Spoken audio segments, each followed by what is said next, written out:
여러분 페이지 55페이지 조금 전에 여러분 어디까지 했냐면 그 고린도전서 15장 22절에서 26절 그래서 천년이 하루같이 해서 일곱째 날 천년 왕국이 지나고 제8일 그것은 바로 뭐예요? 영원 숫자죠. 그래서 나라를 원주인인 아버지께 다 바칠 때라 이것까지 했어요. 그죠? 그래서 그리스도의 희년이 돌아온다. 바로 그것을 말씀드렸고, 그렇지만 보세요. 이제 다시 돌아가서 주님께서는 6일 창조를 하시고 7일째 안식을 하셨지만 여러분 창세기 1장에서 지나고 2장 지나면 3장에 가면 타락이 나오죠. 네, 그거예요. 하나님은 미리 영원 전부터 영원 후까지의 모든 설계를 완성하셨어요. 다 마쳤습니다. 그거를 맞춰놓고 이 우주 안에다가 하나님의 계획을 실제 이렇게 이루어지는 것을 이 땅에다 두신 거예요. 그래서 창세기 1장 1절부터 하나님의 계획을 육신적인 세상 사람들에게 깨달으라고 세메이온 표적의 이 우주를 만들어버리고 거기에서 하나님은 시작을 하신 거예요. 또 계획은 그 전에 시작이 되시고, 그리고 나서 실제이신 주님이 이 세상에 오셔서 십자가에서 죽으시고 영원히 거하는 이 세메이온 이 표적 이 우주는 없어지지만 실제가 와서 그 실제가 이제 완성되게 되면 이 우주는 다 사라져버리고, 그리고 시간이 없는, 시간이 존재하지 아니한 그냥 영원 있죠. 영원. 이 영원으로 우리가 다 이제 넘어가는 거예요. 그렇게 돼서 영원히 주님과 함께 결혼이죠. 주님과 함께 연합돼서 그분과 함께 누리는 그러한 천국, 아버지께 다 바친 역사, 그거 지금 말씀하시는데, 근데 보세요. 주님께서 그 창세기 3장에 보면 이제 바로 인간이 타락하는 그런 것도 이미 계획된 거죠. 그죠? 시나리오에 들어가 있는 겁니다. 이렇게 타락하고 나니까 주님의 안식이 지금 깨지는 상황이죠. 깨졌잖아요. 죄를 지니까. 인간의 죄 때문에 주님의 몸이 깨지는 것처럼 깨지는 겁니다. 자, 그러면 안식이 깨졌다는 얘기는 주님께서 지금 일하실 거란 얘기예요. 수고하셔야 된다는 거예요. 그분이. 그죠? 그래서 보세요. 왜 그 일을 주님이 안식일의 주인임에도 불구하고 안식하지 못하시고 하나님 안식이 깨진 그림이 먼저 출발하는 건지, 하나님은 사람을 지을 때 나는 너희를 지은 너희 남편임이라 이렇게 졌어요. 이것은 너희 남편임이라 이 말은 엘림에서 듣는 분들은 이걸 생각하고 들어야 돼요. 아, 나는 너를 지었기 때문에 너 남편이라는 거예요. 내 재료로 너를 만들어서 그 뜻이에요. 그러면 내가 너를 지었기 때문에 너의 남편이라는 얘기는 내가 너를 지을 때 너를 하나님의 형상으로 지었어 란 말이에요. 어제 말씀드렸죠. 하나님의 형상 뭡니까? 머리가 하나님 말씀이었잖아요. 몸은 그의 말씀을 순종하는 그 몸이고, 그래서 하나님의 형상으로 지었다 이 말은 뭐야? 부부로 창조했다는 얘기예요. 근데 그게 깨졌잖아. 사단이 머리로 들어오면서. 그래서 구약에서 이제 내 여자 찾으러 올 거야. 내 여자 찾으러 올 거야. 가정의 측면에서 보면 내 자녀들 찾으러 올 거야. 내 자녀 찾으러 올 거야 하고, 또 국가적인 나라 입장에서 보면 뭐예요? 내 백성 찾으러 올 거야. 찾으러 올 거야. 이겁니다. 구약은. 올 거야. 올 거야가 구약이에요. 그러면서 이것을 농사의 비유로도 계속 설명한 것이 절기 같은 거고요. 그죠? 절기, 그 첫열매니 뭐 나중에 익은 곡식이니 전부 다 농사 용어입니다. 그 다음에 뭐냐? 또 건축의 측면에서 뭐예요? 구약에서는. 구약의 성전은 세메이온이기 때문에 뭐예요? 전부 다 보이는 거죠. 그래서 그거는 실제 성전이 오기까지만 존속하게 되고, 예수님의 실제 성전인 그리스도의 몸을 깨서 이제 영원한 사람이 손으로 짓지 아니한 성전인 교회, 그 교회가 올 때까지만 존속하게 하는 거예요. 이게 건축의 측면에서는 그래서 무너진 성전을 다시 재건하기 위해서 오실 거다라는 거예요. 이게 여러 가지 측면으로 주님이 설명한 것뿐이에요. 하나예요. 하나. 그래서 새 창조라는 얘기는 뭐냐면 하나님께서 구속하시는 일이다. 요한복음 5장 17절 한번 읽어봐요. 시작. 예수께서 그들에게 이르시되 내 아버지께서 이제까지 일하시니 나도 일한다 하시며. 자, 일하시죠? 그럼 보세요. 창조와 안식은 연관지어졌다 그랬죠? 그러면 주님께서 지금 오셔서 하시는 말씀이 유대교인들은 아니 안식일날 무슨 일을 합니까? 하면 안 되잖아요. 이렇게 말하는데 예수님 뭐라 그래요? 내 아버지가 일하시니 나도 일한다는 거예요. 그럼 주님이 무슨 일 하셨습니까? 건축했죠? 창조했죠? 새 창조 만들어내잖아요. 옛 창조 쓸어버리고 재건축 하시는 거잖아요. 지금 건축 용어로. 그러니까 여기서 하시는 말씀 뭐냐면 주님이 하시는 일은 구속하는 일을 하신 거예요. 그러면 창조하는 일과 구속하는 일이 하나님의 일이 동일이네요. 그러면 창세기의 창조는 내 안에 새 창조를 위한 구속의 일이란 말이에요. 하나님의 일. 그러면 이 창조의 일을 다 마치고 7일날 쉰 것처럼 주님은 구속의 일을 마치고 제7일엔 안식하신 거 아시죠? 무덤에 계셨잖아요. 십자가에서 마무리하시고. 이 연결 안 되면 안식이 잘 안 되는 겁니다. 다시 설명 한 번만 해드릴까요? 아직 이해가 안 되시는 분들 계신데 이거 연결을 잊어먹으면 안 돼요. 자, 그림자로 창세기 1장에 6일 창조하시고 7일째 쉬어요. 근데 6일째 마지막에 만들어지는 게 아담입니다. 그죠? 이와 마찬가지로 그 6일 동안 수고하시고 일하시고 마무리하니까 쉬셨다. 주님은 6일 동안 구속의 일을 하시고 7일째 무덤에서 안식하셨다. 이해 갔어요? 그거 얘기하는 거예요. 그러니까 창조와 안식은 하나라는 얘기예요. 그럼 이 우주 창조 질서는 곧 우리 안에 새 창조의 질서 완성하는 바로 그런 거죠. 그런 얘기 하는 거예요. 지금 성경이 그걸 설명하고 있는 겁니다. 그래서 창조가 우리 안에서 일어나는 거예요. 그러면 우리 안에서 체험은 뭐냐? 우리 안에서 하나님의 일하심. 빌립보서 1장 6절 유명하죠? 너희 속에 착하신 일을 시작하신 그가 그리스도 강림하실 때까지 이루시겠대잖아요. 그게 뭐 하시는 거냐면 농사의 측면에서는 알곡되게 하시는 것이고 건축의 측면에서는 완공하시려고 하는 거고 완성. 그게 신부단장이네요. 완성. 카라. 그거 이루시는 거예요. 우리 속에서. 이게 신앙이죠.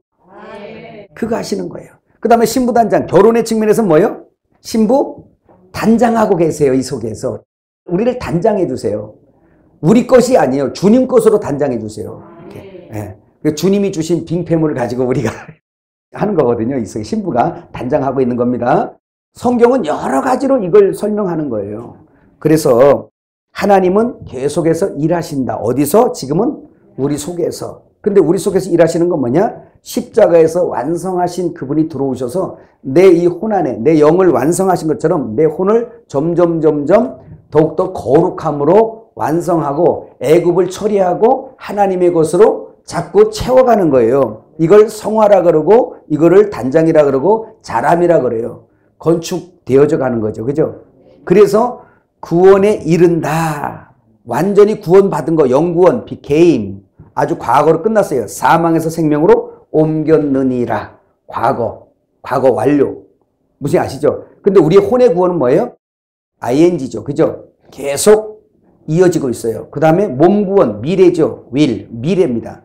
그래서 영구원 받은 사람은 시작을 하는 거고 그래서 이 터위에다가 이제 혼의 구원, 베드로전서 1장 9절 너희들의 믿음의 생활, 믿음의 결과, 믿음의 결국은 혼들의 구원을 받음이라 원어가 이렇게 나와요. 우리나라 성경은 영혼 구원 받음이라 이렇게 나오는데 원어는 그렇게 안 돼 있어요. 그래서 믿음 생활은 누가 하냐? 영구원 받고 거듭난 사람이 시작하는 거거든요. 그래서 그들을 위해서 아직 그 영구원이 완성된 사람이 혼구원의 완성을 위해서 가는 거예요. 영은 이미 주님과 함께 결혼되어져서 흔들림이 없어요. 이건 천사들도 못 끊어요. 그런데 이제 우리의 혼은 날마다 죽노라 떨어졌다 붙었다 하거든요. 그런데 그 바로 뭐냐? 애굽이 자꾸 처리되는 거야. 주님이 내 속에 들어와서 그 일을 하시는 거예요. 이걸 원어적으로는 혼구원이라 그래요. 믿음의 결과로 혼들의 구원을 받음이라 이렇게 나와요. 그 말은 생각들의 구원이다. 생각들의 변화, 마음의 변화 이런 거예요. 하나님 말씀으로. 그래서 생각의 결과로 행동이 나오고 말이 나오잖아요. 생각한 결과. 여러분 생각도 안 하는데 아이고 무의식 중에 나왔어. 거짓말하지 마세요. 거의 생각에서 나오는 겁니다. 그죠? 예, 그러니까 주님은 뭘 바꾸려고 그래? 행동을 바꾸려고 하는 게 아니라 생각을 바꾸려고 하는 거예요. 이걸 건축이 되어져 간다고 하는 거죠. 네, 이해가셨죠? 또 다른 말로 말하면 그 변화라는 건 뭐예요? 하나님의 본성과 연합되면서 결혼이 자꾸 되면서 이젠 애국과 자꾸 결별 이혼하는 거예요. 그래서 내 안에 육적인 것들이 점점 자꾸 처리되는 것이고 나는 자꾸 그 그리스도와 연합을 더 할렐루야. 하늘로. 예. 그리고 더 빛 가운데로 가면서 원만한 빛 가운데 거하여 라는 거예요. 원만한 빛 가운데. 그러다가 나중에는 아예 완성된 빛 가운데. 그래서 그분을 아주 가깝게 봐도 우리의 눈이 실명하지 않을 만큼 이제 모든 것들이 처리되는 상황. 얼마나 행복한 겁니까? 어쩌다가 이렇게 택함 받았어요. 복받은 인생들 같으니라고. 그 진짜 복을 받은 거죠. 무슨 복을 찾아요? 무슨 복을. 나는 이 복을 안 다음부터는 진짜 신나. 감사하죠. 할렐루야. 여러분 주의 종들이기 때문에 여러 가지 측면을 막 설명해 드린 거예요. 성경을 그 시각에서 보라고. 자, 우리 거기 한번 읽어봅시다. 우리 그 세상죄를 속하는 일 이거 있죠? 같이 읽어봐요.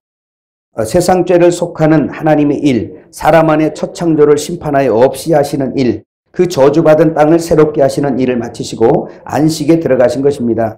여기까지도 하나님의 안식일입니다. 구약은 이 안식일을 하나님의 안식일로 기념한 것입니다. 이렇게 하나님의 첫 창조와 죄를 속하는 새 창조의 사람은 그 어떤 열심이나 노력이 단 1%도 더한 것이 없습니다. 죽은 자가 어떤 일을 하였기에 안식하고 쉬겠습니까? 하나님의 열심이 오직 홀로 십자가에서 옛 창조를 끝내시고 새 창조를 시작하신 것입니다. 그러나 부활하신 이후에 사람들에게 안식이 주어지는데 안식 후 첫날 부활의 제8일입니다. 이제 부활의 주님과 연합되어진 사람들은 매일 주의 날이 됩니다. 영원한 주와 함께 된 날입니다. 그러므로 8일이 오기 전 7일까지는 뭐요? 여호와의 안식일. 우리 어제 들었죠? 자, 7일까지는 그분의 안식일이라는 것. 출애굽기 20장 8절에서 11절.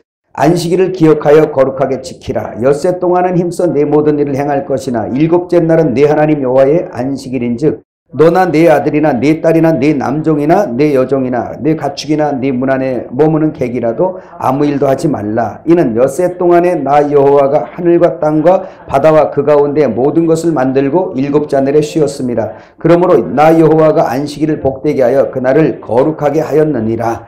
마태복음 12장 8절. 인자는 안식일의 주인이니라 하시니라. 여러분 이 정도 들으니까 지금 이 안식이 주일이냐 안식일이냐 뭐 이런 얘기 너무 유치하죠? 이거 갖고 싸울 일 아니지? 너무 유치한 거예요 이게. 근데 그게 생명이라고 붙들고 막 싸우고 그냥만 난리를 치는 거예요. 그 진리를 알면 진리가 너희를 자유케 하죠. 그거 보세요. 그럼 구약 사람들이 지금 예수님 앞에서 안식일의 주인이 왔는데 여호와의 안식일을 너희는 육신의 일을 하지 말고 지키라고 명령한 그 껍데기 부여잡고 실제 안식을 주시려는 예수님을 따라다니면서 안식일 날 왜 일하냐고. 그럼 당신 돌로 쳐 죽여야 돼. 이러고 따라다니고 있는 거예요. 여러분 이것이 오늘 교회에 적용이 되면 얼마나 우스운 일입니까? 그러니까 진리의 알맹이가 뭔지를 알면 사람이 뒤집어지는 거예요. 이야, 이게 참이구나. 이게 아멘이구나 하는 거예요. 아멘이라는 말 진실로 라는 뜻입니다. 진실입니다. 맞습니다. 이 뜻이에요. 그거 한번 같이 읽어봐요. 구약의 시작. 구약의 이스라엘은 우주 안에서 특별하게 선택을 받고 하나님의 간증이요 증거의 민족으로 세우셨습니다. 그들에게 안식일을 명하신 것은 그들이 안식을 하는 것이 아니라 하나님의 안식을 기념하는 것입니다. 구약에는 참 안식이 없습니다. 참 진리의 양식도 없고 참 자유도 없습니다. 다만 새 창조 안에서의 안식의 표상으로 육신이 쉬는 날짜로 지켜질 뿐입니다. 그러므로 이스라엘에게는 6일 동안 일함도 먼저는 주님의 창조의 수고에 대한 표상이고 6년이나 49년의 희생의 수고도 주님의 창조의 수고에 대한 기념이며 그러한 주님의 안식이 사람에게 주어질 것에 대한 그림자입니다. 그러나 제8일은 주님의 안식이 사람 안에 오므로 사람을 위한 안식이 됩니다. 제8일 안식 후 첫날 부활하심으로 택한 백성에게 참 안식이 주어졌습니다. 49년이 지나고 다음 해도 사람에게 주어지는 자유와 안식입니다. 비로소 주님의 안식과 자유가 사람에게 주어지는 날은 제8일입니다. 이것이 안식일이 사람을 위해 있게 되는 것입니다. 이것은 더 이상 기념도 아니고 실제 체험입니다. 어떻게 또 분명하게 설명을 해드려요? 그죠? 예. 7일이 8일로 우리에게 온 거. 그 안식. 이 더 이상 기념하는 종교적인 행사. 주일 날만 거룩해 라는 것이 아니라는 것을 여러분 아셔야 돼요. 그러니까 율법에서 못 벗어나면 항상 이분법적인 신앙생활을 하게 되어 있습니다. 하나님 당신 하늘에 계시죠? 나 여기 있습니다. 내 안에 있는 주님은 별로 관심 없어요. 실제의 관심이 아니라 자꾸 그게 속는 거예요. 당신 저 위에 있죠? 나 여기 있습니다. 내가 이렇게 해드릴 테니까 이렇게 해주세요. 항상 조건적이에요. 예, 조건적이에요. 헌금 생활도 그래요. 조건적이에요. 11조 드릴 테니까 9 좀 주세요. 계산은 잘해가지고 막 그렇게 이분법적이에요. 그리고 일주일에 한 날 드릴 테니까 나머지 4날 마음대로 해도 되죠? 이런 거예요. 목회자들이 우리가 그렇게 가르쳐 놓고 모든 날 하나님 거니까 하나 앞에 드리고 모든 것이 하나님 건데 하나님 것 중에 하나 달래는데 그것도 안 주냐! 이러면서 막 그래요. 근데 율법을 깨버리고 그걸 깨버리면 그 사람의 삶이 다 주님 것이 돼버려요. 저기 이제 우리 교회도 성도들도 이렇게 보면 이런 것들이 벌써 한 20년 전에 이렇게 다 그렇게 해도 처음에는 조금 요동도 하더라고요. 혼란도 가지고. 그런데 조금 지나서 말씀을 깨달으니까 알아요. 그 중에 신앙이 성숙한 사람들은 교회가 어려우면 자기들 집도 어려워요. 왜냐하면 교회가 뭐라고 생각하는 거예요? 주님의 집이고 나는 주님의 집의 일환이에요. 자, 또 성도가 힘들면 자기들 힘들어. 성도 하나 안 나오면 자기들이 속상해가지고 막 근심을 해. 오히려 목사가 냅둬 좀 있으면 깨닫겠지. 그냥 그러는데 장로 권사님들이 근심이 돼가지고 둘이 찾아갔다 셋이 찾아갔다 막 그 난리쳐. 많진 않지만 그래버려요. 그리고 주일날은 기본으로 오고 그 다음에 자기들이 필요할 때 늘 막 오고 그 집에 가도 성경 봐야죠. 우리가 그 날을 한 날이라고 정해서 이것만 드려라는 것밖에 안 된 거예요. 나머지는 네가 알아서 해라. 이거예요. 돈도 마찬가지예요. 11조 그 사람들 11조 내는 사람이 있고 안 내는 사람도 있고 이건 법이 아니라도 하나님 앞에 내 마음에 얼마만큼은 정해서 내야죠 하면서 11조 내는 사람도 있고 안 내는 사람이 있고 더 내는 사람도 있고 막 그래요. 근데 교회가 어떤 일이 있거나 돈이 필요하게 되면 자기들끼리 모여요. 그래서 누군 뭐 100만 원도 내고 500만 원도 내고 해서 그 상황을 또 넘어가. 그래서 나는 가만히 어떻게나 지켜보고 있는 거예요. 장로님이 나중에 보고 이렇게 돼서 이렇게 됐습니다. 아이고 잘 있네. 그 얘기만 하면 돼. 아이고 잘 있네. 전라도 말이에요. 잘 있네. 또 없으면 뭐해? 기도합시다. 하나님께서 알아서 해주셔야지. 기도해야지. 그러니까 아예 말씀과 진리 안에서 자기가 자꾸 주님께로 온전히 시집 오게 된 사람들 있잖아요. 이 사람들은 11조만 하나님 거, 내 거 이런 개념이 없어져 버려요. 워낙이나 못 사는 성도들만 좀 몇 사람 모여가지고 좀 힘이 들어 그렇지 모인 사람들끼리는 최선을 다해서 그렇게 막 하려고 그래요. 그것도 근데 다 그런가요? 아니죠. 믿음 따라 그래요. 예, 믿음 없는 사람들은 여전히 지들 사탕 사 먹느라고 바쁘고 주님일에 관심 없어요. 그럼 어떻게 사람이 억지로 하는 거 아니잖아요. 부지런히 먹이는 수밖에 기도하고. 그죠? 그리고 자기들이 또 뭐 구제해야 되겠다 그러면 본인들이 또 뭐 알아서 하고 그거 교회로 갖고 오지 말라고 그랬어요. 구제헌금 교회로 갖고 오지 말라고 그랬어요. 교회도 바쁘니까 당신들이 하라고 집에서 거기 그 주변에 하라고 좀 주변에 그런 거는 지금 알아야지. 그래서 당신이 이 주의 이름으로 하라고 그거 그랬더니 몰래 구제를 자기들이 해요. 그 나중에 드러나 나중에 누가 얼마 줬대요. 이번에 학비 300만 원 누가 이렇게 그렇게 했다고 그러대요. 근데 그게 뭐 1년 후에 2년 후에 막 이렇게 드러나고 막 그래요. 잘하고 있구나. 교회 가져와서 교회에서 하는 것도 있어요. 그렇지만 자기들이 생활 속에서 자꾸 그렇게 하니까 그 교회 안에 있는 형제들 어렵고 자기들이 모이면 형편 알잖아요. 그렇게도 하고 그러니까 오히려 주님 것이 돼버리는 거야. 그냥 자기 시간이나 자기 물질이나 모든 것들이 그렇다고 자기 집 안 챙기는 건 아니잖아요. 자기 집도 하나님이 축복하시는 거니까. 그잖아요. 믿음의 분량이 넘치면 넘치어서 가는 거예요. 이렇게. 이해가세요? 그래서 그거를 막 법을 정해놓고 막 시키고 막 이렇게 버려서 짐이 되게 하는 게 아니고 그냥 그렇게 해요. 근데도 불구하고 오히려 자기들 힘껏 살더라고요. 힘껏 해요. 그럼 우리가 그걸 정해놓고 11조도 못 드리는데 11조 드리는 것만 해도 얼마나 큰 믿음이냐고. 속지 마세요. 그런 거에 중심하지 말고 그 영혼을 생각하셔야 됩니다. 그 영혼을 법으로 다스릴 거냐 은혜로 다스릴 거냐. 믿음의 법밖에 없어요. 그러니까 믿음으로 다스릴 생각을 해야 돼요. 근데 보세요. 아니 11조를 법으로 정해놔도 저렇게들 안 하는데 그럼 풀어놓으면 얼마나 할 것 같아. 저 사람들이 안 할 수도 있어요. 그러면 그거 은혜로 풀어서 감사치 못하고 자원해서 못하네. 그걸 빼서 뭐 하려고 그래 그걸. 그잖아요. 근데 계산이 그게 아니에요. 패해버리면 오히려 그들의 삶이 하나님의 삶이 돼버려요. 자꾸. 안 할 것 같은데. 근데 이걸 법으로 정해놓으니까 자유해버린 거예요. 10분의 1 딱 띄면 자유한 거예요. 그러니까 그걸 교회 주님의 몸을 고르게 해서 네가 있는 거 너 그 은사 줬으니까 그거 베풀어갖고 이제 교회에 핍절한 사람이 없게 만들어라. 그래서 너를 내가 샀으니까 넌 내 거야. 그러니까 내 몸을 고르게 해. 이러라고 그 자기에게 은사 사명 줘서 그렇게 한 건데 그게 아니라 11조 딱 드렸으니까 내 거니까 하나님 이건 내 거잖아요 나머지. 그러니까 자기 배를 잔뜩 불리고 가옥에 가옥을 연하고 집에 집을 더 사고 그 재산을 죽을 때까지라도 마지막 유언은 네 새끼한테 첫째 둘째 얼마 가져라 이러고 가는 거야. 이런 패역한 족속들. 이게 하나님 백성들이 아니에요. 뭔지 이해 가셨어요? 그 하나님 백성들 아니죠. 잘못 가르친 거예요 우리가. 이스라엘 보세요. 그게 아니거든요. 그러니까 하나님의 천국을 진짜 사는 사람들은 자기가 드려진 사람들의 제물로 드려진 사람이 뭔 인생이 있어. 우리 56페이지 맨 밑에 자 이제부터 안식년 희년에 관한 이제 핵심에 들어가죠. 빚에 팔려간 노예에서 자유를 얻는 안식과 희년.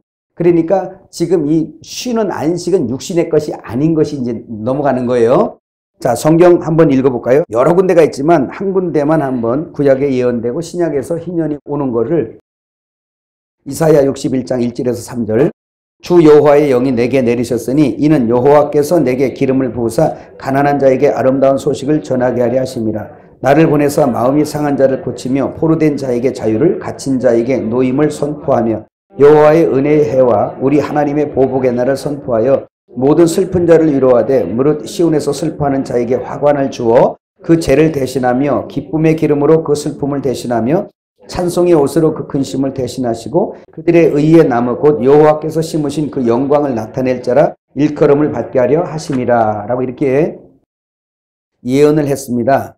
안식의 반대말 뭐라고 나와요? 수고죠. 수고하고 무거운 짐을 지는 일입니다. 일. 우리가 그동안에 많이 들었지만 모든 인간이 하나님의 형상으로 만들어져서 그 안식 안에서 있었지만 그러나 죄를 지은 이부터 에덴 동산에서 범죄한 이부터 그 죄의 싹스로 사망을 당해서 저주 아래에 있어요.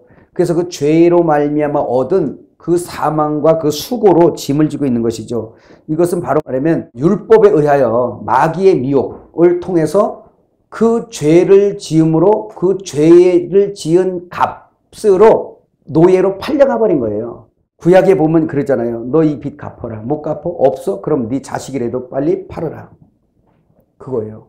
심지어는 여자 아내도 팔으라고 그러잖아요. 그러니까 팔려가는 거야. 그 희년이 오기 전에 살다 보면 힘들고 빚을 지잖아요. 그럼 막 노예로 팔려가. 같은 히브리인인데도. 이해 가시죠? 종으로 막 팔려간다고요. 여러분 지금 직장 다니는 거 지금 여러분 그거 아니에요? 지금 직장 가서 뭐 하는 거예요, 여러분?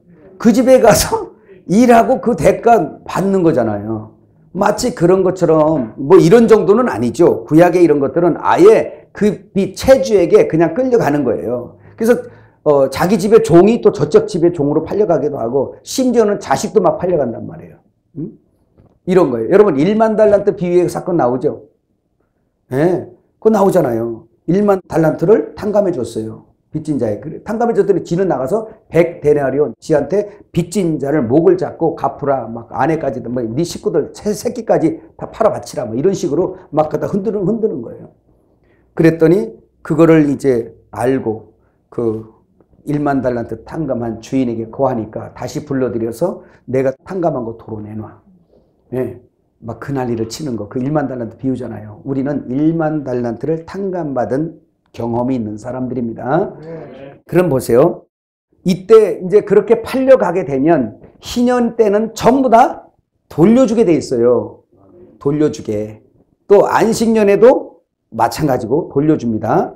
자, 이런 것을 하나님께서 주어서 히브리인들이 영원한 종이 되지 않도록, 여기서 만일에 그렇게 팔려가서 영원한 종이 된다 그러면 죄로 말미암아 영원한 종이 되는 것과 마찬가지단 말이에요. 실제 설명은. 그것도 한번 읽어봐요. 우리 읽는 게 제일 빠를 것 같아요. 이해가. 안식의 반대말 시작. 안식의 반대말은 수고입니다. 인간은 첫 아담 안에서 모두가 죄인인데 에덴 동산에서 범죄 이후 그 싹스로 모두 사망을 당하여 저주 아래 있습니다. 그 죄로 인하여 율법을 따라 진자는 이긴 자의 종이 되어 마귀에게 잡혀있고 그 안에서 죄값의 노예로 팔려간 것입니다. 안식일에 일을 하지 않던 규례나 안식년에 일하지 않고 땅이 안식하는 것, 희년이 오기 전 49년까지 종살이는 죄의 빛으로 인하여 노예로 팔려가는 그림입니다. 그러나 안식일에 수고를 그치는 일이나 안식년에 노예를 값을 지불하고 무르는 일이나 희년에 그 빚을 갚아주고 모두 노예에서 노임이 되는 것은 죄에서 자유 곧 해방을 의미합니다. 이 일을 구약에서 예언을 하고 신약의 안식일의 주인으로 안식년의 주인으로 희년의 주인으로 오셔서 그 모든 것을 이루십니다. 자, 이사야 61장 1절에서 3절의 말씀을 주님이 오셔서 사역을 시작하실 때 첫 번째로 공포하는 사건이 누가복음 4장 16절에서 27절 읽어요. 예수께서 그 자라나신 곳 나사렛에 이르사 안식일에 늘 하시던 대로 회당에 들어가사 성경을 읽으려고 서심해 선지자 이사야의 글을 들이거늘 책을 펴서 이렇게 기록된 데를 찾으시니 곧 주의 성령이 내게 임하셨으니 이는 가난한 자에게 복음을 전하게 하시려고 내게 기름을 부으시고 나를 보내사 포로된 자에게 자유를 눈먼 자에게 다시 보게 함을 전파하며 눌린 자를 자유롭게 하고 주의 은혜의 해를 전파하게 하려 하심이라 하였더라. 책을 덮어 그 맡은 자에게 주시고 앉으시니 회당에 있는 자들이 다 주목하여 보더라. 이에 예수께서 그들에게 말씀하시되 이 글이 오늘 너희 귀에 응하였느니라 하시니 내가 참으로 너희에게 이르노니 엘리야 시대에 하늘이 3년 6개월간 닫히어 온 땅에 큰 흉년이 들었을 때에 이스라엘에 많은 과부가 있었을 때 엘리야가 그중 한 사람에게도 보내심을 받지 않고 오직 시돈 땅에 있는 사렙다 한 과부에게 뿐이었으며 또 선지자 엘리사 때에 이스라엘에 많은 나병 환자가 있었을 때 그 중에 한 사람도 깨끗함을 받지 못하고 오직 수리아 사람 나만 뿐이었느니라. 자, 지금 이사야 61장 1절에서 3절의 말씀을 주님이 그 책을 펴서 이 글이 오늘 너희에게 응하였다 그러죠. 이것은 바로 뭐냐면 희년이 오는 거예요. 예수님이 오심으로 인해서 희년이 온 겁니다. 자, 예수님께서 말씀하셨어요. 뭐라고? 주의 영이 내게 임하였으니. 세례 요한에게 침례를 받은 예수님이 물 위에서 올라오면서 하늘로부터 뭐를 받아요? 성령을 받으세요. 그죠? 내게 임하여 라는 말이 임한 거죠. 자, 그때부터 주님이 공생의 사역을 하시는데 귀신 들린 자를 쫓아내고 병든 자를 고치시고, 그죠? 눈을 열어주시고, 그냥 여기 보니 가난한 자들에게 뭘 줘요? 복음을 전하게 하시려고 기름 부으셨어요. 또 눌린 자를 어떻게? 자유하게 해서 은혜의 해를, 은혜의 해, 희년 얘기하는 거예요. 은혜의 해를 전파하게 하려 하심이라. 이 글은 오늘 너희에게 응하였다. 지금 이렇게 말씀하는 거예요. 이 말은 사람이 모든 이 병들고 눌리고 힘들고 하는 모든 역사를 우리가 내 앞에서 바로 보면 아, 이거 귀신의 역사네. 그냥 단순하게 이렇게 표현할 수 있어요. 그렇지만 이 모든 증상들, 귀신 들림이나 모든 우리 인간들의 모든 질병이나 이런 것들이 다 이게 다 사망의 증상이에요. 사망의 증상들. 이건 바로 우리 육신이나 모든 것들을 한번 정죄 받았잖아요. 그러니까 이렇게 오래만 서 있고 이제 다 끝나고 나면 막 쑤셔. 이러면 돼야 안 돼, 원래. 안 되는데 이게 다 육신은 이미 이거 버려진 상황이 사실은 다 늙고, 그죠? 근데 그럼 보세요. 주님이 오셔서 딱 시작하신 일이 눈먼 자를 고치고 귀신 들린 자 조금 막이래니까 사람들이 놀래버린 거예요. 근데 저는 여러분에게 말씀하죠. 이건 반드시 예수의 이름으로 일어날 일이고 일어나기도 해요. 그죠? 우리 사역하는 일이잖아요. 근데 이건 마저도 주님의 손에서 일어나지만 셈의 온이다 라는 거예요. 그래서 우리가 이걸 어떻게 설명하냐. 오병이의 기적으로 양식을 먹어도 배고프고 나사로를 죽은 곳에서 살렸어도 다시 죽고 소경 눈 띄워졌는데 또 세월 가니까 흐려지고 결국은 아예 죽으니까 감고. 그럼 이건 뭐예요? 영원하지 못하잖아, 다. 이건 뭐라는 거예요? 네 글자. 우리 세메이온 표적이에요, 다. 그 문둥병을 고쳤어, 열문둥병. 근데 돌아갔어. 뭐예요? 죄를 사하는 인자를 증거하기 위해서 그랬는데, 그러니까 우리 목회자들도 여기에 이런 것을 행하시는 진리의 알맹이를 인식하지 못하고 표적 일으키는 걸 목적으로 해서 막 그러면서 자기 대단하게 영감 있고 영역 있고 능력 있지라는 것을 드러내기 위해서 근데 실제 죄송한 얘기지만 진짜 막 그런 일이 막 무수하게 일어나고 막 그냥 그러니까요. 여러분 상상해 보세요. 그 실내체육관 집회 저도 정읍에서 하면서도 막 귀신 들어라서 막 네 다리 들고 날르고 막 강단으로 들어 날르고 아픈 사람은 기도받으면 다 덕덕 나버리고 막 그 난리를 치는데 여러분 이 지금 나이 같으면 내가 좀 속에서 이게 절제를 좀 이렇게 하고 좀 이렇게 주여 용서하소서 교만하지 않아야지 하면서 그럴 텐데 그때는 그게 아니라 뭐 젊고 늙고 상관없어요. 와서 막 그냥 불어 난리를 치고 다 세워놓고 귀신아 가라고 막 그런 막 또 떨어지고 막 이 난리를 치니까 뽕와 뽕 뽕와 뽕와 뽕와 그래서 막 그땐 기도도 막 혹시기하고 막 그럴 때니까 그냥 그러면 뭐라고 와서 막 그러면 애어른도 없어. 그래. 이건 뭐 완전히 왜 이렇게 못해? 해가면서 막 그러고 안 되는 게 어딨어? 해가면서 막 그러고 그 영혼을 사랑하기보단 하나님의 이름으로 뭔가를 과시하고 싶은 것도 막 섞여 나와요. 그런 역사. 그러면서 그때는 혈기가 더욱 방자하니까 마이크 조종 잘못한다고 내려가서 너희들 내려가면 죽는 줄 알아라. 막 강단에서 그래버리고. 그게 벌벌 떠는 거야. 저 아래서는 제 성격을 아니까. 이게 뭐야, 이게. 그 생각만 해도 아찔하죠. 그 내려가니까 이러고 있잖아요, 다. 난리 칠까봐. 끝나고 내려가니까. 가서, 왜 올리라는데 왜 안 올려? 그러니까 거기서 그러잖아요. 목사님, 저 죄송한데요. 이빨이 다 올린 거예요. 근데 모니터가 없으니까 나한테는 작게 들린 거야. 근데 앞에서는 실내 체육관이 터져나갈 것처럼 들려버린 거예요. 엄청난 스피커가 6통을 갖다 놓고 했으니까. 이게 막 그러더니 그래. 우리 집사람이 왜 이렇게 소리를 지르냐고. 집회 끝났는데. 아니, 실내 체육관이 터져나갈 것 같아. 근데 난 안 들린 거예요. 앞에서 나가니까. 뒤에는 안 들린 거예요. 그 다음 날은 다 뒤로 뺐어요. 스피커를. 모니터가 없으니까. 그러고 났더니 무지 큰 거야, 글쎄. 야, 줄여. 그러니, 진짜. 이게 막, 그러니까 사역은 막 하는데, 이 안에 알죠? 뭔 얘기인지. 온유한 마음과, 내가 뭘 일으키기 전에, 저를 치유하기 전에 저를 사랑하는 마음과, 진짜 저를 어떻게 품는 마음과, 이런 게 안 되는 거예요. 예수님이 지금 오늘 이런 기사와 이적을 베풀면서도 중요한 것은 당신을 계시하신 거예요, 자꾸. 이해가시죠? 너희의 죄를 내가 살아온 메시아. 구약에 그렇게 약속된 자다. 그래서 이 날이 바로 무슨 날이냐? 십자가에서 해결되는 역사. 여러분, 지금 이 희년의 선포가 언제 일어나냐면 7대 절기 중에 대속죄일 날 일어나요. 그때 양강나팔을 불어요. 그 나팔 소리에 들어오면 복음의 나팔이죠. 그거 듣고 들어와서 예수 믿으면 네가 내 안에 내가 네 안에 해서 장막절이 일어나는데 이걸 안식이라 그래요. 그래서 그때 대속죄일 날 부러지는 그 나팔이 뭐였어요? 요벨이었어요. 요벨, 양강나팔. 그 요벨이라는 이 말 뜻이 뭐였어요? 수양의 뿌리였죠. 이게 바로 무슨 뜻이냐면 모리아 산에서 이삭 대신 죽은 그 수양을 표상하는 거예요. 누구 얘기요? 그러면 십자가에서 죽으시는 예수 얘기하는 거예요. 그 나팔이 부러지는 거예요. 다시 말하면 대제사장 예수 그리스도가 너희를 위해서 죄를 다 사했고 그러니까 너희는 이제 복음을 듣고 와서 믿으라 그 뜻이에요. 이게 희년이에요. 모든 죄를 탕감했다. 다 사했다. 이것이 바로 희년의 역사라는 걸 믿으시길 바랍니다.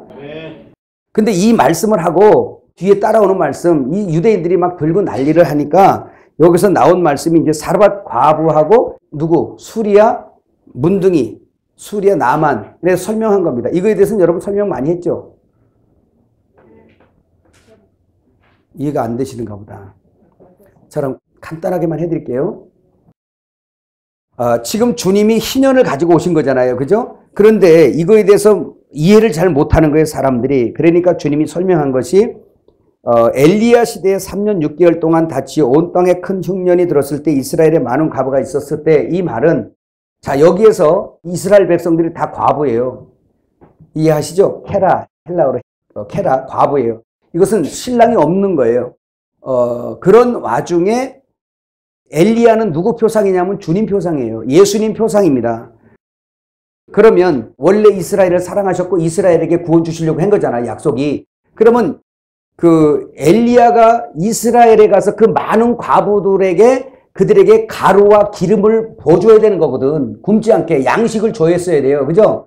근데 이스라엘에로 안 가고 어디로 가? 도리어 이방 여인인 사르밧 과부에게 가요. 그 사르밧 과부는 누구 표상이야 그러면? 이방인 우리 교회 표상이에요. 그래서 엘리야가 거기 가서 뭐 해? 가루를 만들어주고 기름이 많게 만들어주죠. 근데 그렇게 하기 전에 뭘부터 먹어? 너 남은 거 뭐냐? 예. 이거 먹고 죽으려고 그래요. 그러니까 바로 뭐냐면, 나 없습니다. 이제 난 죽었습니다라고 이렇게 인정하는 사람들에게 주님이 가서 주는 거예요. 이게.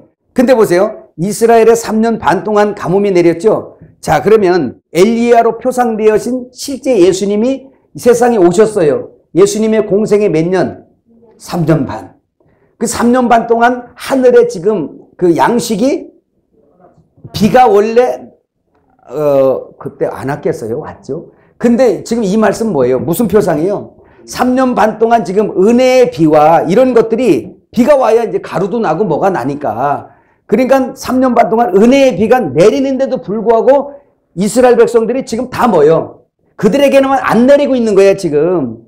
이스라엘 백성들에게만 안 내려. 왜? 그들이 받아들이지 않고 믿지 않으니까 하늘에서 그 이슬이 안 내려요. 진리가 그들에게 먹어지질 않아. 가루와 기름이 그들에게 제공이 안 돼요. 그러니까 엘리야가 사르밧 과부에게 간 것처럼 이방인에게 돌아가는 거예요, 복음이. 이해가셨죠? 그 3년 반 동안 그들은 비가 와도 안 맞았어. 땅이 가뭄이 들었어. 곤고한 자들이에요.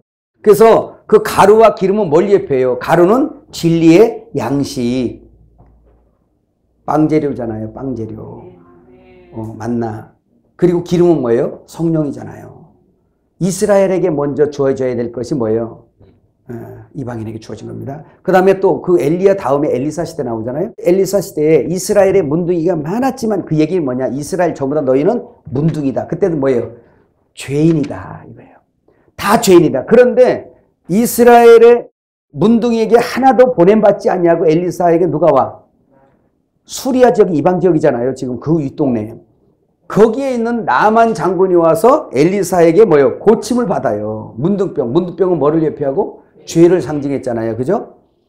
이 말은 무슨 말이냐? 이스라엘이 전부 다 죄인인데 그 모든 문둥이들, 죄인들에게 가지 않냐고 믿지 않으니까 이것이 이방인 문둥이들에게 다 온 거예요. 그러니까 우리가 다 문둥이였거든. 왜 문둥이? 하나님의 형상도 다 잃어버려서 문드러져 버린 자들. 응? 문드러 버린 자들이 우리가. 그런 자들에게 주님으로 표상된 엘리사죠. 그래서 주님이 오셔서 그 문둥이를 고쳐줬다. 뭐예요? 죄를 다 용서해줬다. 그게 누구에게? 이방에게로 돌아왔다는 뜻이에요. 이게 벌써 예수님 오기 전에 지금 몇 년 전 얘기입니까 이게? 한 800년 전 되나요? 그 전에 이미 미리 이렇게 다 계시하시는 거예요. 근데 이 사실을 누구만 알아? 믿는 자들만 알아. 다른 사람은 몰라요. 넘어가 봅시다. 주님이 이런 말씀하시죠. 나라의 본 자손들은 바깥 어두운 곳에 쫓겨났고, 그렇죠? 도리어 동서사방에서 사람들이 오죠. 나는 과부요, 나는 문둥병자요 라고 하는 죄인들이, 그 수고하고 무거운 짐진 자들이 예수님 앞으로 나와요. 이게 예수님 시대 때 다 일어났던 일이고 지금도 계속 일어나고 있습니다. 그런 자들이 예수님을 믿고 구원의 안식과 안식년과 희년의 복을 받는 것입니다. 마태복음 11장 28절에서 30절. 수고하고 무거운 짐진 자들아 다 내게로 오라. 내가 너희를 쉬게 하리라. 나는 마음이 온유하고 겸손하니 나의 멍에를 메고 내게 배우라. 그리하면 너희 마음이 쉼을 얻으리니 이는 내 멍에는 쉽고 내 짐은 가벼움이라 하시니라. 이렇게 말씀하고 있죠. 여러분 여기에서 수고하고 무거운 짐진 자들아, 그러니까 사람들이 또 일 생각해요. 일. 근데 이 영적인 일은 뭔 얘기한다고? 죄에 대한 싹으로 수고하는 거 얘기하는 거예요. 수고하고 무거운 짐진 자들아 다 내게로 오라. 내가 너희를 쉬게 한대요. 쉰다가 누아흐 뭐라 그랬어요? 정착하다, 자리 잡다, 배치받다는 뜻이에요. 결국은 뭐냐? 내가 니들 머리야. 그러니까 내 몸으로 와. 내 갈비로 만들었어 너희는. 그러니까 내 갈비로 들어와. 그러면 내가 통치하고 내가 너를 보호하고 너를 인도해. 나가는 곳에 너도 가게 될 거야. 이거. 왜? 머리 가는데 갈비 가지요. 여러분 갈비 띄놓고 집에서 왔어요? 아니죠. 머리 가는데 갈비 가요. 그러니까 이렇게 몸으로 들어오라 그 뜻이에요. 배치받으라. 헬라어 뭐라 그랬어요? 외워두세요 자꾸. 티데미. 배치받다 뜻이에요. 그래 들어와야 돼요. 그러면 여기에서 보세요. 이를 어떻게 들어오냐? 내 자리 어떻게 들어오냐? 여기에 지금 멍에라는 말 있죠? 멍에라는 이 말이 헬라어로 쥐고스라는 말입니다. 이 쥐고스란 뜻이 뭐예요? 쥐고 짜요? 쥐고스라는 이 말이 짝짓기란 말이에요. 이게 짝짓기 아시죠? 결혼 얘기하는 거예요. 한몸되다. 그러니까 뭐냐면 내 멍에를 매다라는 얘기는 주님의 십자가와 부활, 주님을 믿는 순간에 그분과 내가 짝짓기 된 한 몸을 이루어버리는 거예요. 결혼이 이루어지는 거예요. 그러니까 나는 한 몸을 이루는데 내가 머리로 하나가 되는 게 아니라 뭐예요? 몸으로 들어오는 거예요. 이 배치. 원래부터 주님이 배치했었는데 이탈됐다가 다시 그 자리로 돌아오는 거예요. 그래서 누아흐 정착하다 배치를 제대로 받으니까 그때부터 참 안식이 오더란 얘기예요. 그것은 믿음과 함께 순종이란 단어가 섞여야 됩니다. 그러면 안식년에 사람이 밭에 곡식이나 포도원을 가꾸지 않았는데 그 소출이 났죠. 그때 난 것을 추수하지 말고 같이 먹으라고 그러지 전부 다. 그죠? 여러분 안식년에 가꾸어지지 아니한 것 거기에 보면 5절에 가꾸지 아니한 포도나무 거기 나오죠? 그 말이 무슨 말이냐면 나지르라는 이 말 구별하다 성별하다 헌신된 사람 나시린 얘기하는 건데 지금 여기에 말씀에서는 사람이 가꾸지 아니한 포도나무 나시린 얘기하는 거 누구 얘기예요? 예수 얘기하는 거예요 또. 그래서 이때는 너희가 수고하거나 너희가 어떻게 해서 된 것이 아니라 너희는 아무것도 하지 아니했는데 거기서 나는 것 이건 온전히 뭐예요? 주님의 역사예요. 그죠? 그런 것을 말씀하고 있어요. 그래서 거기서 나는 그 열매가 뭐냐? 에나브, 포도입니다. 요한복음 15장 비유를 생각나게 하는 거죠. 네, 그런 것입니다. 그래서 가나안 땅에 가서 안식년 그리고 희년에 나는 모든 것 이런 것들 땅에서 나는 것 이런 것들 뭐예요? 전부 다. 이건 너희의 수고로 인해서 된 것이 아니라 하나님의 수고로 인해서 되는데 그거는 거기에 보면 나그네가 먹고 이방인이 먹고 또 뭐가 먹어? 들짐승이 먹고 집에 있는 가축도 먹고 너희도 먹어라. 이해가시죠? 이게 지금 희년의 규례거든요. 그러면 거기서 여러분 나그네, 객, 그 다음에 들짐승 누구 표상한 거예요 이거? 이방인 표상한 거예요. 이 들짐승 같으니라고. 수르보니게는 자기가 뭐라고 그랬어요? 개인데 그 여자가 대단한 여자예요. 여기서 야 개야 그러면은 아마 가방 딸랑 들고 나갈 사람 있을 거예요. 그런데 수르보니게는 뭐라 그래요? 맞아요, 나 개예요. 그러면서 막 달려들이니까 주님이 해결해 주는 것입니다. 그 얘기는 뭐냐? 주님이 무례한 것이 아니고 주님을 높이시고 자기는 낮은 자리로 이미 딱 배치가 된 거예요. 그 사람을 주님이 기뻐하시는 겁니다. 그래서 주님의 그 십자가로 인해서 해결되어진 이제 희년의 역사 그 모든 죄에서 다 탕감을 받고 들어오니까 이젠 아들과 함께 되어졌어요. 티데미 배치로 인해서. 그러니까 그 사람에게 뭐가 와? 진정한 안식이 이제 더 이상 세메이온이 아니고 자기에게 실제가 돼버린 거죠. 그래서 하신 말씀이 있어요. 요한복음 8장 31절에서 36절. 그러므로 예수께서 자기를 맡은 유대인들에게 이르시되 너희가 내 말에 거하면 참으로 내 제자가 되고 진리를 알지니 진리가 너희를 자유롭게 하리라. 그들이 대답하되 우리가 아브라함의 자손이라 남의 종이 된 적이 없거늘 어찌하여 우리가 자유롭게 되리라 하느냐. 예수께서 대답하시되 진실로 진실로 너희에게 이르노니 죄를 범하는 자마다 죄의 종이라. 종은 영원히 집에 거하지 못하되 아들은 영원히 거하나니 그러므로 아들이 너희를 자유롭게 하면 너희가 참으로 자유하리라. 희년의 주인공이죠. 누가? 주님이. 그 주님을 믿고 받아들인 사람마다 희년이 이른 거예요. 그래서 모든 죄에서 사함받고 돌아온 거 얘기해. 해방받고 자유를 얻은 것입니다. 자, 고린도서 3장 17절 주는 영이시니 주의 영이 계신 곳에는 자유가 있느니라. 갈라디아서 5장 1절 그리스도께서 우리를 자유롭게 하려고 자유를 주셨으니 그러므로 굳건하게 서서 다시는 종의 멍에를 매지 말라. 저 종의 멍에 뭐예요? 율법과 결혼하지 말라 뜻입니다. 짝짓기니까. 그래서 고린도전서 7장에 나오죠. 율법과 이혼하고 은혜와 결혼하잖아요. 적어놓으세요. 거다가 성경구절 고린도전서 7장. 율법과 이혼하고 우리는 누구랑 결혼했다? 이혼이 아니라 죽었어요. 율법이. 남편이 죽은 거예요. 룻처럼. 기련 말년 그잖아요. 그 남편 죽었어요. 그들이 누구요? 율법이에요. 그 다음에 룻은 누구요? 교회잖아요. 그리고 누구랑 결혼해요? 예수님을 표상하는 보아스랑 결혼해요. 이처럼 오늘 너희가 죄를 범하는 자마다 죄의 종이라 종은 영원히 집에 가지 못한대요. 그 다음에 또 뭐예요? 다시는 종의 멍에를 매지 말래요. 그 얘기는 뭐냐? 죽음으로 들어가지 말라는 거죠. 율법하고는 지금 나는 율법은 십자가에서 폐기했으니까 그럼 내 남편 율법과 함께 살았던 내 남편 뭐 했은 거예요? 죽었어요. 아, 뭐 이혼이라고 말할 것도 없어. 죽었어. 남편 죽었다고. 근데 왜 자꾸 그 남편을 그리워하냐고.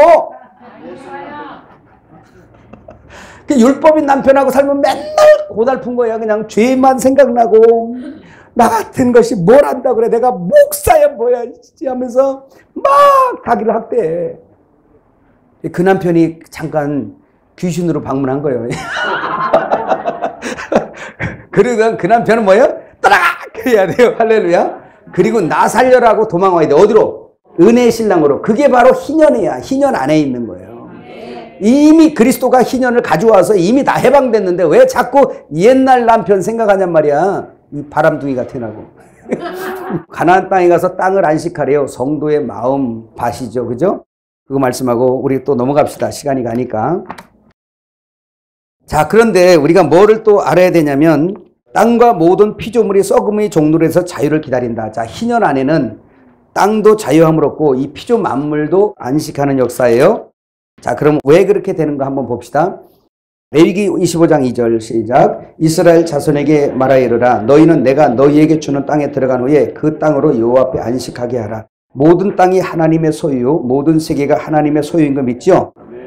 예. 자, 그런데 처음에 이 우주 만물도 이거 실제 우주 만물 얘기하는 거예요. 이제 이 우주 만물도 원래는 그 인간이 죄를 짓기 전에는 태양도 이거보다 7배가 밝았었고, 그죠? 달도 햇빛 같았고, 그래서 썩음이라는 게 없었던 이 우주예요. 사람을 죽일 수가 없어요. 만물이 사람을 먹여야 돼요. 우리가 누릴 수 있도록 충분히 이 땅에서는 우리의 양식을 제공해내야 될 사명을 부여받고 만들어진 게 땅입니다. 그래서 물도 우리를 삼킬 수 없어야 돼요. 불도 우리를 삼키지 못해요. 차도 우리를 박아버리면 안 돼. 세월호 저렇게 바다가 사람을 삼키면 안 돼요. 왜? 사람을 섬기라고 해놨기 때문에 사람이 혹 빠져도 물이 내놔야 되는 겁니다. 그렇게 지음받은 거예요, 우리가. 그런데 어떻게 된 일이죠? 그거 넘어가 보세요, 여러분. 우선 로마서 8장 19절에서 22절부터 읽어요. 피조물이 고대하는 바는 하나님의 아들들이 나타나는 것이니 피조물이 허물하는데 굴복하는 것은 자기 뜻이 아니요 오직 굴복하게 하시는 이로 말미암아 그 바라는 것은 피조물도 썩음의 종노릇한 데서 해방되어 하나님의 자녀들의 영광의 자유에 이르는 것이니라. 피조물이 다 이제까지 함께 탄식하며 함께 고통을 겪고 있는 것을 우리가 아느니라. 피조물이 썩음의 종노릇하죠. 원래 썩지 않았던 건데 썩음의 종노릇합니다. 이유가 뭔지 우리가 지금 듣고 있는 거죠. 자, 하나님은 우주 안에 질서 있게 배열하 했는데 이건 창세기 1장에서 있었던 거죠. 사람이 타락하면서 모두 엉망이 되어버렸습니다. 그래서 가시와 엉겅퀴를 내면서 주인을 제대로 안 섬기고 막 불도 물도 사람을 삼켜버려요. 왜 이런 일이 벌어졌을까? 고린도전서 3장 21절 23절 그런즉 누구든지 사람을 자랑하지 말라. 만물이 다 너희 것임이라. 바울이나 아볼로나 케바나 세계나 생명이나 사망이나 지금 것이나 장래 것이나 다 너희 것이요 너희는 그리스도의 것이요 그리스도는 하나님의 것이니라. 그래서 이것은 한마디로 그림만 잠깐 여기 보세요. 스스로 조심하라. 자, 만물이 누구 거? 너희 아주 머리에 그냥 무조건 하나님만 얘기하면 아주 90점 맞으니까. 자, 만물이 누구 거? 너희 것. 너희는 누구 것? 그리스도 것. 그리스도 누구 것? 왜 이렇게 웃으세요? 성경 단복에 여러분 무조건 담대하게 대답해서 박수를 보냅니다. 이것이 하나님께서 주신 질서예요.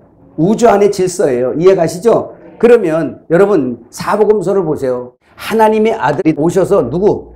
오직 하나님만 영광을 나타냈어요. 하나님을 머리로 삼은 겁니다.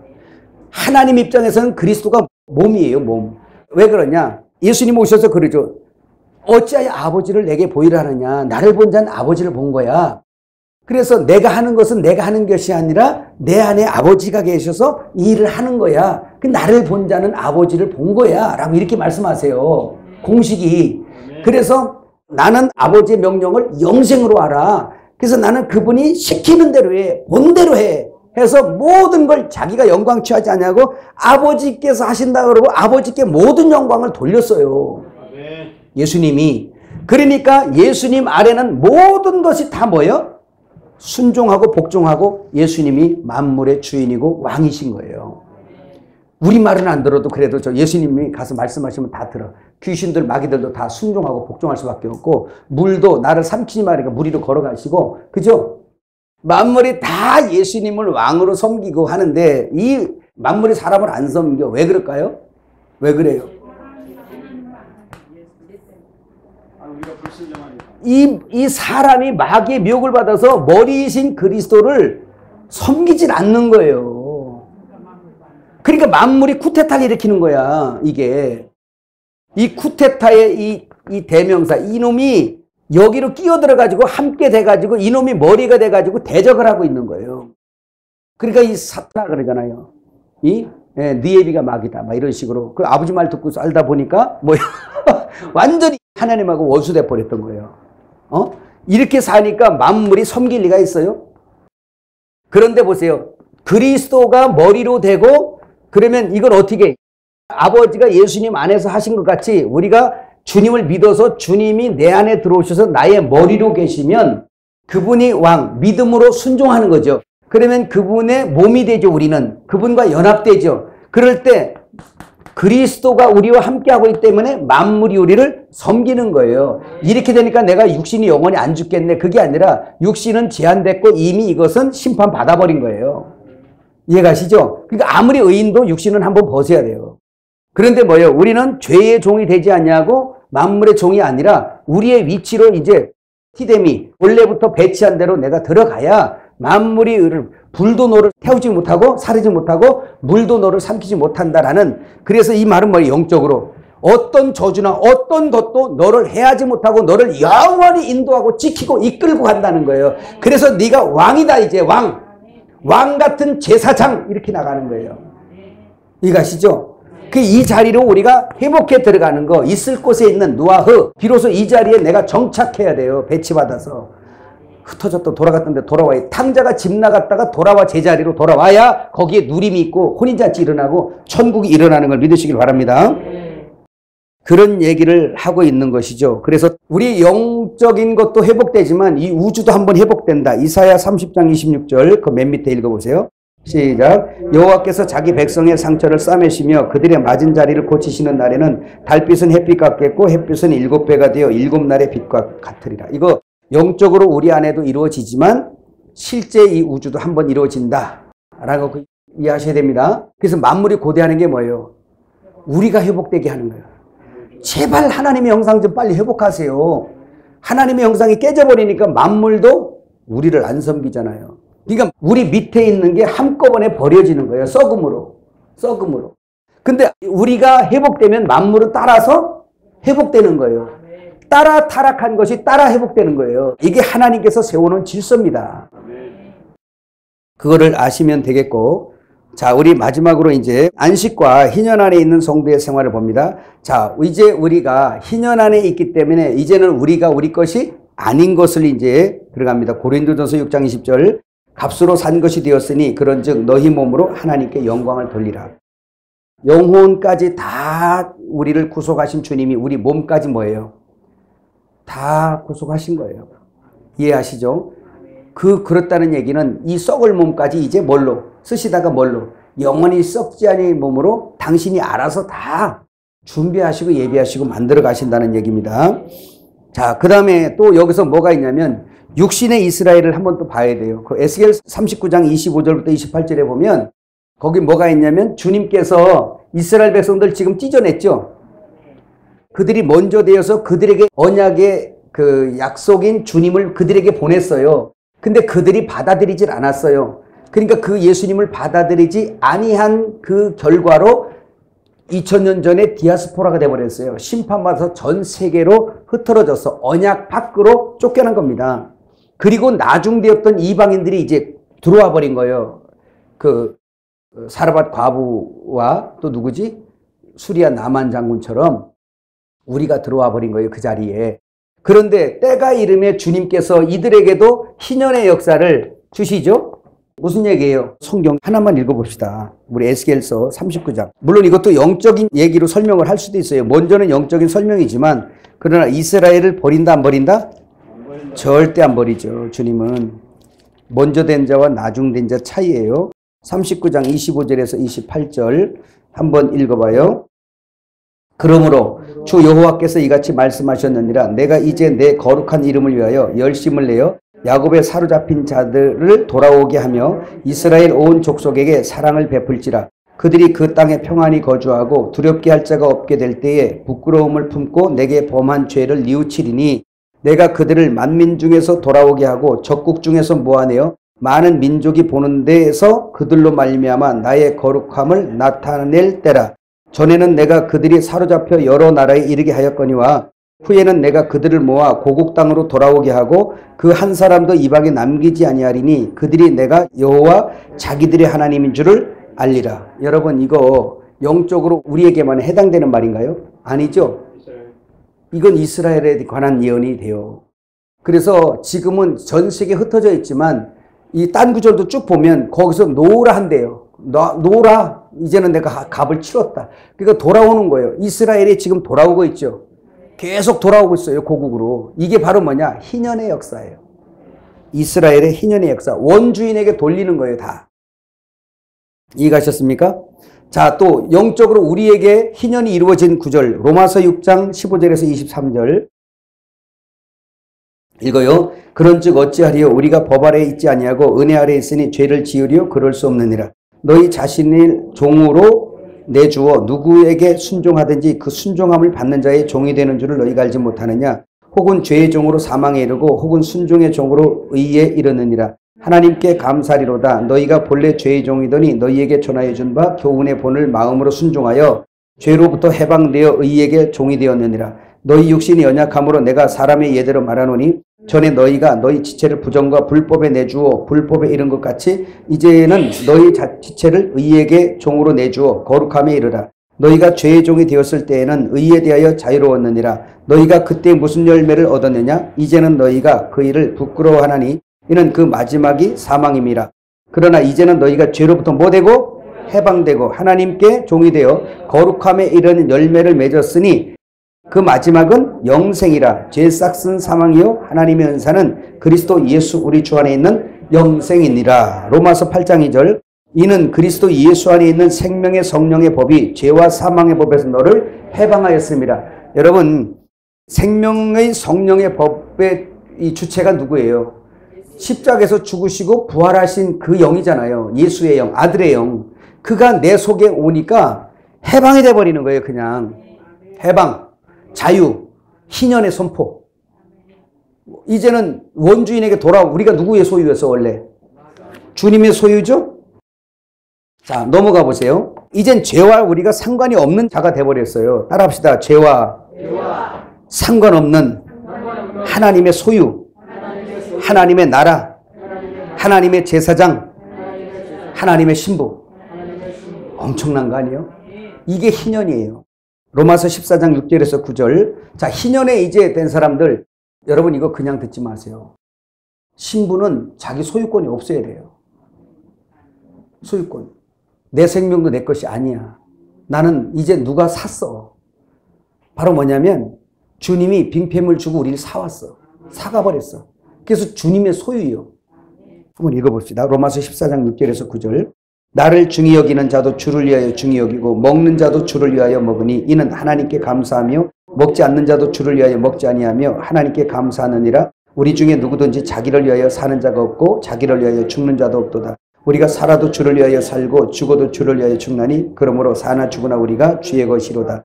이를 위하여 그리스도께서 죽었다가 다시 살아나셨으니 곧 죽은 자와 산 자의 주가 되려 하심이라. 자, 이 말씀 보니까 뭐라 그래요? 우리 거 있어 없어요? 그러니까 옛날에 그 하나님을 모르는 우리 조상들도 여자가 시집을 가면 너 그 집 귀신이잖아. 그래서 고난을 받아도 오게 해, 안 오게 해? 안 오게 하잖아요. 너 그 집 귀신이다. 아, 내 몸에서 났는데 왜 그 집 귀신 하래요? 그 사람들은 구원하고 상관이 없었던 때니까 귀신이라는 거야. 그런데 오늘 이것은 뭐에 대한 그림자예요? 그런 것들이 다. 우리가 죄에 대하여 죽고 이젠 십자가에서 끝났어요. 이젠 의를 순종하여 믿음으로 의를 순종하여 의의 종이 됐다는 거. 그래서 신부는 곧 종이에요. 따라합시다. 종. 여기 봐요. 신랑이 있죠. 그 다음에 신랑은 누구예요? 머리, 주인이죠. 그 다음에 신부가 있어요. 그럼 주 반대는 뭐예요? 종이에요. 종. 종은 머리가 있어요. 뭘 따라가야 돼요. 순종할 때가 있는 거예요. 그러니까 주여 그러면 여러분 기도할 때 삼창하는 거 있잖아요. 뭐 주여 그런 얘기는 종 여기 있어요 그 뜻이야. 말씀만 하옵소서 이 뜻이에요. 그러니까 기도는 주여 할 때 나 듣기를 준비되어 있습니다 이 뜻입니다. 주여. 이전에는 지가 주인 노릇 했잖아요. 지가 하나님이고. 그런데 결혼은 그게 아니에요. 신랑과 신부가 있어요. 신랑은 머리고 신부는 그의 몸입니다. 신랑은 나의 주인. 그래서 우리나라에서도 주인 양반 그런 거예요. 혹시 그런 소리 하신 분 계세요? 남편에게? 여기 이 세대는 없나요? 주인 양반. 아, 충청도 그 소리 많이 했는데 주인 양반. 들어는 봤죠? 이제 시대가 좀 변천하니까 여자들의 기세가 있어서 할 말을 다 하니까 이제 주인 양반이에요. 주인 양반 이렇게. 주인 양반으로 바뀌어가지고 이렇게. 근데 주인 양반 맞아요. 그죠? 머리라는 얘기입니다. 자, 베드로전서 2장 9절 시작. 그러나 너희는 택하신 족속이요 왕같은 제사장들이요 거룩한 나라요 그의 소유가 된 백성이니 이는 너희를 어두운 데서 불러내어 그의 기이한 빛에 들어가게 하신 이의 아름다운 덕을 선포하게 하라 하심이라. 여기 보세요. 너희는 택하신 족속, 왕같은 제사장. 이거 왕이거든요. 왕을 먹어버렸더니 내가 왕이 돼버렸어요. 근데 왕은 왕인데 제사장의 직분이 우리에게 같이 주어져 있습니다. 이 얘기는 뭐예요? 제물 대신 예수님을 세상에 선포하여 너희의 죄가 사하여졌다. 이젠 예수 제물, 영원한 대속죄의 제물 누구? 예수께서 이미 다 영원한 속죄를 해놨기 때문에 이제는 너희의 죄가 사해졌다고 신년을 선포하라고 맡겨진 직분자들이 종인들이에요. 바로 여러분들이에요. 저와 여러분들. 그래서 제사장이란 왕같은 제사장이라는 얘기예요. 그래서 그렇게 쓴 겁니다. 왕같은 제사장. 그래서 보세요. 왕같은 제사장들이 하는 일이 뭐요? 예? 너희를 어두운 데서 불러내어 그의 기이한 빛에 들어가게 하시니 아름다운 덕을 선포하게 하는 자들이 제사장들이에요. 이 사역이 성도의 사역인 거 믿으시길 바랍니다. 신년의 규례 레위기 25장 4절에서 7절 읽어요. 일곱째 해에는 그 땅이 쉬어 안식하게 할지니 여호와께 대한 안식이라.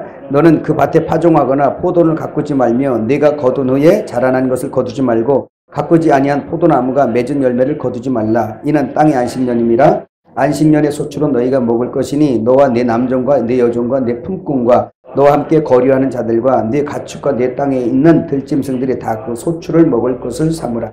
자, 이것은 죄에 대한 용서 얘기했죠. 이제 십자가에서 죄를 다 사해놓은 그 소출, 그 그리스도, 그를 이제 우리만 먹는 게 아니라 이스라엘만 먹는 게 아니라 이방 모든 자들까지 다 뭐예요? 먹어라, 누려라. 그래서 영생을 얻어라, 자유하라. 이 희년에 선포를 할 때 그 희년 안에 다 자유를 얻어라. 그래서 이스라엘과 이방인이 함께 구원을 받는 거죠. 그죠? 그래서 요한복음 14장의 그 16절에 보면 너희가 알지 못하는 또 다른 양이 내게 있어. 그들도 한 목자 아래 있으리라. 그래서 이방인과 이스라엘을 함께 포함해서 말씀하신 거 믿으시길 바랍니다. 모든 것을 그래서 하나님께 거저 받았으니 거저 주는 희년의 역사, 용서함 받는 거 믿으시면 아멘. 자, 우리 또 넘어가 봐요. 63페이지. 신명기 15장 9절 읽어요. 삼가 너는 마음에 악한 생각을 품지 말라. 곧 이르기를 일곱째 해 면제년이 가까이 왔다 하고 내 궁핍한 형제를 악한 눈으로 바라보며 아무것도 주지 아니하면 그가 너를 여호와께 호소하리니 그것이 내게 죄가 되리라. 그렇게 말씀하세요. 여러분 그 밑에 성경 구절 두 개를 다 읽고 한꺼번에 설명하고 마칠게요. 레위기 15장 25절에서 28절. 만일 내 형제가 가난하여 그의 기업 중에서 얼마를 팔았으면 그에게 가까운 기업 물을 자가 와서 그의 형제가 판 것을 물을 것이요 만일 그것을 물을 사람이 없고 자기가 부유하게 되어 물을 힘이 있으면 그 판 해를 계수하여 그 남은 값을 산자에게 주고 자기의 소유지로 돌릴 것이니라. 그러나 자기가 물을 힘이 없으면 그 판 것이 희년에 이르기까지 산자의 손에 있다가 희년에 이르러 돌아올지니 그것이 곧 그의 기업으로 돌아갈 것이니라. 자, 35절에서 38절. 내 형제가 가난하게 되어 빈손으로 내 곁에 있거든 너는 그를 도와 거류민이나 동거인처럼 너와 함께 생활하게 하되 너는 그에게 이자를 받지 말고 네 하나님을 경외하여 네 형제로 너와 함께 생활하게 할 것인즉 너는 그에게 이자를 위하여 돈을 꾸어주지 말고 이익을 위하여 내 양식을 꾸어주지 말라. 나는 너희의 하나님이 되며 또 가나안 땅을 너희에게 주려고 애굽 땅에서 너희를 인도하여 낸 너희 하나님 여호와니라. 마무리 성경 구절 요한일서 3장 16절. 그가 우리를 위하여 목숨을 버리셨으니 우리가 이로써 사랑을 알고 우리도 형제들을 위하여 목숨을 버리는 것이 마땅하다. 아멘. 자, 이것을 여러분 지금 종합해서 간단하게 정리를 해 말씀을 드리면 이미 우리는 먼저 은혜를 받았어요. 죄의 사함을 받아서 자유를 얻었어요. 해방을 받았어요. 그죠? 이제는 옛 것에 대해서 우리가 다시 그리 돌아갈 일도 없어요. 율법 아래 매일 일도 없어요. 아멘. 그러면 이제 그렇게 1만 달란트를 탕감받은 우리, 희년의 선포를 듣고 희년 안으로 돌아가서 죄와 상관없이 되어진 우리, 자유인, 해방된 하나님의 신부. 그러면 우리의 생활이 어떠냐는 거예요. 그럼 히브리 형제들에게 지금 이렇게 말씀을 통해서 말씀한 것처럼 여러분 여기에 대해서 만물도 마찬가지지만 성도들의 물질관도 마찬가지예요. 자, 희년 안에 들어온 사람들은 이게 이제 마무리입니다. 교회 생활에 중요한 건데 아까 말씀을 많이 했기 때문에 좀 간단하게만 할게요. 희년 안에 들어왔다. 이 희년 안에 들어왔다라는 얘기는 율법과 상관이 없는 교회예요. 그리고 죄와도 상관이 없는 교회예요. 이미 자유의 선포를 받은 사람들이에요. 그러면 이 안에 있는 사람들은 어떤 사람들이냐? 이미 주님과 함께 십자가에서 사형 선고받고 죽은 사람들이에요. 십자가에서 주님과 함께 죽었기 때문에 죄와 상관없고 율법과 상관없고 저주와 상관없고 여러분 당하는 징계도 저주가 아니라 우리를 더 거룩으로 이끄는 하나님의 방편들이에요. 다 버리질 않아. 그래서 우리를 십자가에 죽고 이미 넘어온 사람, 패스오버 십자가 너머로 넘어온 사람들, 그 사람들이 희년 안에 있는 사람들이고 이 사람들은 자유한 사람들이에요. 이 사람들은 종이 아니라 아들들이야. 아들들. 아들들이기 때문에 종들은 몰라도 하나님의 비밀을 아는 사람들이에요. 자유한 사람들이에요. 믿어지면 아멘. 그러면 이 사람들은 뭐냐? 주님이 십자가에서 값으로 지불하고 산 사람들이에요. 그 은혜를 받은 사람들이에요. 그럼 이 사람들은 자기가 있어 없어? 없는 사람들이야. 그래서 자기를 위해 사는 자도 없고 자기를 위해 먹는 자도 없고 다 그리스도의 영광을 위해 살더라는 거예요. 근데 우리 인간들은 자기가 없다라고 말하면 왠지 허전해가지고 도무지 그럼 나는 뭐야? 이렇게 나가버려요. 뭐긴 뭐야? 너는 흙이지. 네 존재는 원래 흙이지. 그런 흙을 이 십자가에서 다 처리하고 생명의 루아우 생명 후하고 불어서 너를 하나님의 새 피조물로 만들어서 희년 안에 두었으니 이제 다 그리스도의 영광을 위해서 먹고 마시고 자고 사는 거예요. 그냥 이제는 자기 것이 있다 없다? 자기 것 있어 없어? 이렇게 희년 안에 있는 사람들이 청직이라는 거예요. 다 물질도 맡은 청직이고요. 시간도 맡은 청직이고요. 권력을 줬어요. 여러분에게 권세 얻을 능을 줬어요. 대통령 줬어요. 국회의원 줬어요. 그러면 그것도 하나님이 은사로 주고 하나님이 그렇게 그 자리에다 배치를 시켜놓은 거예요. 왜? 목적 왜? 아버지의 이 몸, 그리스도의 몸을 고루 돌보라고. 너만 배 터지게 먹고 그렇게 네 거 만들지 말고 네 거는 없으니까 내 것을 너에게 맡겼으니 너는 청직이야 이거예요. 청직이. 이해 가셨어요? 11조 문제 이런 얘기가 아니죠. 이제 내 자체가 이제는 그분이 사서 그분의 소유가 돼버린 거예요. 그래서 내게 있는 것도 하나님 거고. 그러니까 그것을 그러면 하나님 거니까 막 써? 아니죠. 하나님 것이기 때문에 더욱더 생명의 성령의 법이 이끄는 대로 기도해서 그분의 감동을 따라 집을 팔아달라면 팔아드리는 것이고 낙이 끌어달라면 끌어주는 것이고 방 좀 빌려달라면 그냥 쓰세요라고 하는 것이고 그냥 하는 거야. 그냥 오늘 너 가라 그러면 거기 가면 죽는 그래도 가라면 가는 거예요. 그냥 이게 종이에요. 둘로스 종 헬라어로 둘로스. 너 네 거 다 내놔라. 주께서 써야겠다. 아멘 주여 원래부터 당신 건데요. 이렇게 신년 안에 있는 진짜 신앙하는 사람들이 자기들이 뭐를 하고도 시험을 안 들어요. 마땅히 할 것을 했을 뿐입니다. 이렇게 얘기하는 거야. 여러분 아시겠어요? 네. 그래서 이 희년이라는 것이 그냥 이렇게 되는 게 아니라 용서가 되는 거예요. 그러니까 희년 안에 있다는 얘기는 진리로 자유케 하시는 주님과 결혼 합일돼서 내주 합일되어 있기 때문에 그분의 생각이 우리 생각, 그분의 말이 우리 말이 되는 거예요. 이해가세요? 그러니까 그때부터 뭐예요? 여러분을 찌르는 사람도 예수님 뭐라고 그랬어요? 저들의 죄를 저들에게 돌리지 마세요. 그거 우리는 못하는 일이거든요. 그런 거. 근데 우리 못할 때가 많잖아. 그럼 주여 나는 이런 자네요 라고 인식하고 빨리 그렇게 할 수 있는 분하고 연합하세요. 응? 그리고 따지지 마세요. 그냥 율법자는 항상 따져. 너도 나한테 이렇게 했잖아. 이렇게 하고. 너도 나한테 이렇게 했잖아. 그래서 매일 싸우고 죽을 일만 생산되는 거야. 따라합시다. 율법 안에 있으면 집이든 교회든 죽일 일만 생기고 죽을 일만 생기고 죽이는 일만 생기고 망하는 일만 생겨요. 근데 자기는 다 옳대. 옳아서 하는 일이야 그게. 근데 죽이는 일만 해. 그 설교도 희년 안에 있는 사람들은요 그를 살리는 설교를 해요. 근데 율법 아래 있는 설교는 죽이는 말만 해. 선한 것을 전했고 성경 펴서 하나님 말씀을 전했는데도 불구하고 하라 하지 마라만 전하니까 하지 말라는 거 하니까 죄가 되어 또 얼굴 시커멓게 들어오고 주의할 하라는 거 못해서 정죄받고 또 시커먼스가 돼갖고 들어오고 이게 매일 반복되는 거야. 매일. 율법이 얼마나 선한지 예수님이 강화된 율법 보세요. 여자를 보고 음욕만 품어도 넌 간음했다. 형제 미워하면 살인했다. 탐심을 가지면 이미 뭐 했다. 막 이런 식으로 해버리니까 도적질했다. 이거 얼마나 선해. 그거 아멘 안 할 사람 있어요? 요즘에 미투 운동 열심히 하는데 성경은 미투에 더 예민합니다. 뭐 여자를 보고 음욕만 품어도 간음했대. 이렇게 센 미투 봤어? 그럼 안 걸릴 자 있어 없어? 없어요. 혹시 난 또 한번 이 자리에 빌어서 물어볼게. 남자를 보고 음욕을 품어도 이미 간음했어. 혹시 여자들도 남자 보고 음욕을 품나요? 그죠? 품죠? 아이 지금 아니래도 괜찮아.